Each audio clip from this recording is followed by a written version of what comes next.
శివానకోటి హే భవానలింగా గంగ శివుడి హే గోవిందారుడా పార్వతీనాథుడు జగదీశ్వరుడా శంకులగిరి మఠోస్తాడు శంకులగిరి మఠమునకు వచ్చి ఆ శంకులగిరి మఠం సమీపంలో లింగోద్భవనం అనేటువంటి కొలను ఉన్నదట. ఏమి కొలన? లింగోద్భవనం అనేటువంటి కొలన. ఆ కొలనలోకి వచ్చి మహాత్ముడు నందిని చోట దిగి త్రిశూలము భద్రాయుధము ధరణి మీద పెట్టి ఆ కొలనలోకి వచ్చి మునిగి మునిగి స్నానములాడా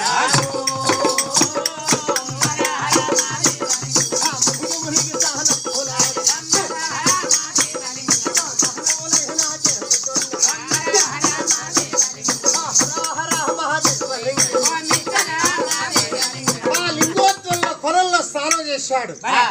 సమీపంలో ఈబూది గుండం ఉన్నదట. ఆ ఈబూది గుండానికి వచ్చి ఆ ఒళ్ళంతా స్వాంగుడా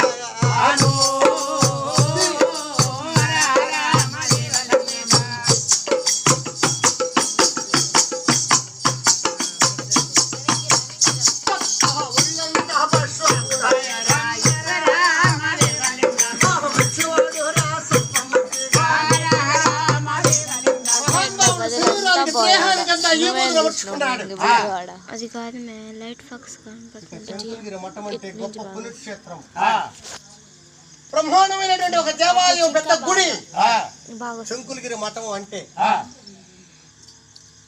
మహానుభావుడు శంకులగిరి మఠం లేకి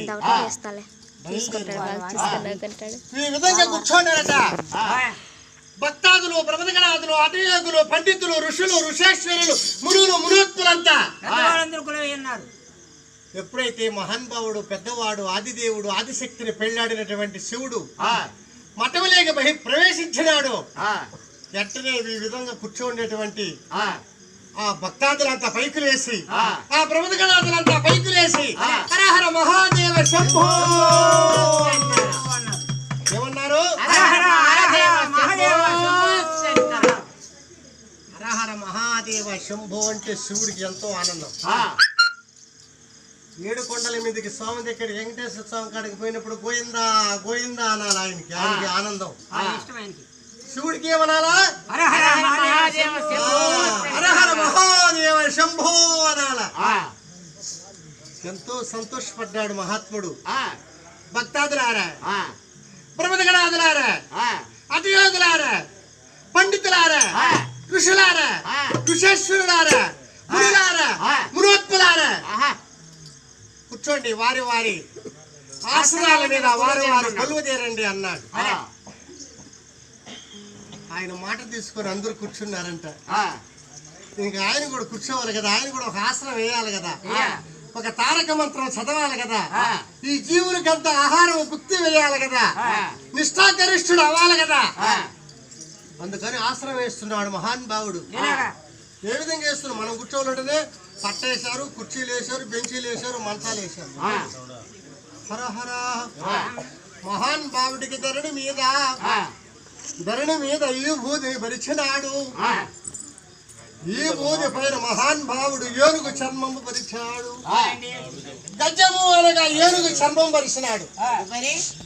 తనంత్రము ఏగ్రహనగా పెద్ద పులి చర్మము పరిచాడు. తనంత్రం కృష్ణార్జునమునగా జింక చర్మము పరిచాడు. తనంత్రం మళ్ళా ఈ బూదిని మరిసి ఆశ్రము పద్మాశ్రం వేసుకొని తూర్పు మహార బిందుడా ఈ మహానుభావుడు కుడి చేతిలో జపమాల్యకున్నాడు.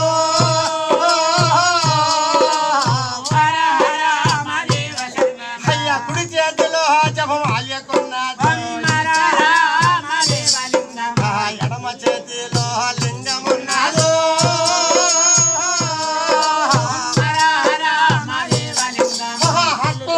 శివ మంత్రమున్నది.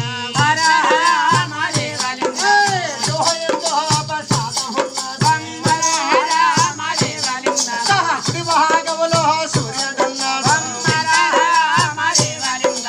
ఎడమ భాగములో చంద్రుడున్నాడు. మూడో నేత్రము పాల నేత్రము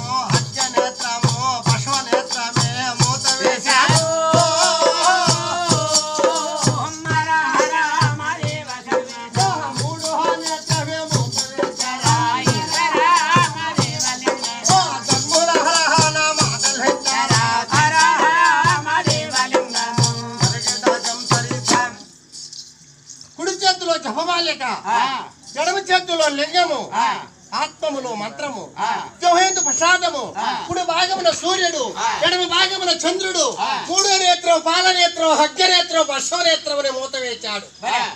మూత వేచి మహాత్ముడయ్యా ఆ తారక మంత్రమే చదువుతున్నాడు.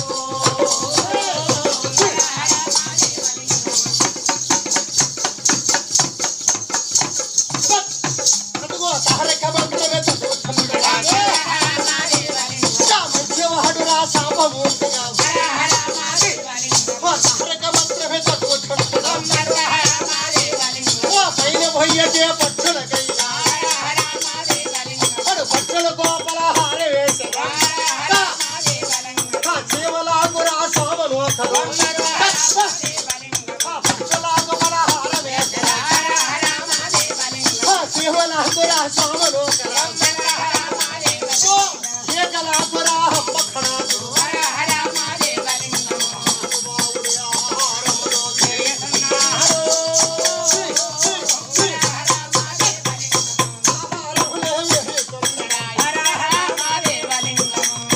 మహానుభావుడు ఒక మాయ చేత పైన పోయే పక్షికి, నేలపాకులాడు నల్లచెమకి, గర్భములో శిశువునికి, రాతి కింద కప్పకి, జీవులు 8 లక్షల జీవరాశులకి ఆహారం వేస్తా ఉన్నాడంట. తనులో తాను లేకుండా తారక మంత్రములో ఉన్నాడు. తారకం అంటే తనులో ఉండే రకం. తారకము అంటే తారకమేవిక తారకము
అది రాదు అటు తీస్తాదు. ఆ విధంగా మహానుభావుడు తారక మంత్రమును జపిస్తూ అన్ని జీవరాశులకు ఆహారం వేస్తా ఉన్నాడు. లైట్ ఫాక్స్ బాగా పడుతుంది, ఆపిచ్చేస్తా. అలాంటప్పుడు పార్వతీదేవి కైలాసంలో ఎట్లా ఉండాలి? ఎలా ఉందయ్యా? నా భర్త అన్ని జీవరాశులకు ఆహారం వేసి వస్తానన్నాడే. అన్ని జీవరాలకు వేస్తాడు ఏడు, కానీ గర్భంలో పెరిగే బిడ్డకు కూడా, రాతి కింద కప్పకి, పైన పోయే పక్షికి, పాకులాడు నల్ల చీమలతో సహా నేనే ఆహారం వేస్తానన్నాడే.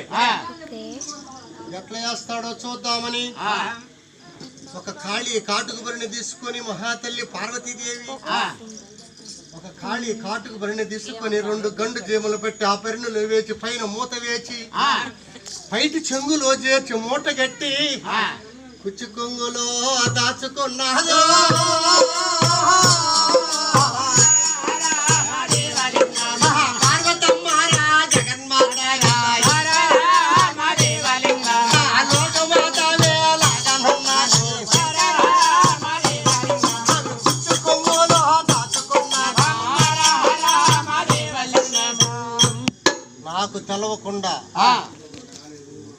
నాకు తెలవకుండా నా పైట కొంగు మూట ఇప్పకుండా నా కుచ్చు కొంగు కదలకుండా కాటుకు బరిన మూత ఎత్తకుండా నా భర్త ఈ చీమలకి ఎట్లా ఆహారం వేస్తాడా అని పార్వతీదేవి కైలాసములో ఆమె కిలకిలా నవ్వుకున్నారు.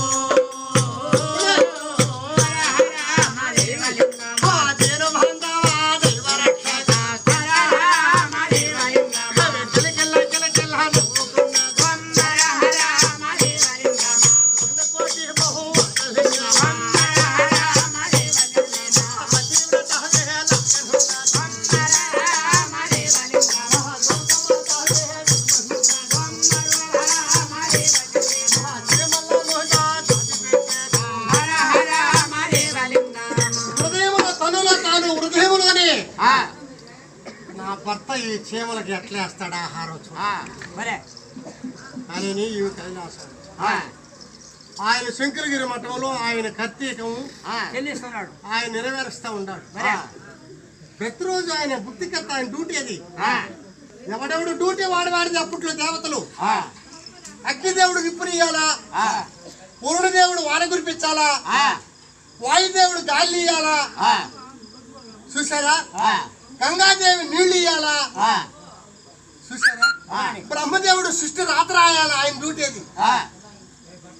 విష్ణుదేవుడు లైక్ చేయాలా, శివుడు భూ పెట్టాలా అనేటువంటి వాళ్ళ పనులు అప్పట్లో కృతయుగము, త్రేతాయుగము, దోప్రాయుగాల్లో జరిగినటివి.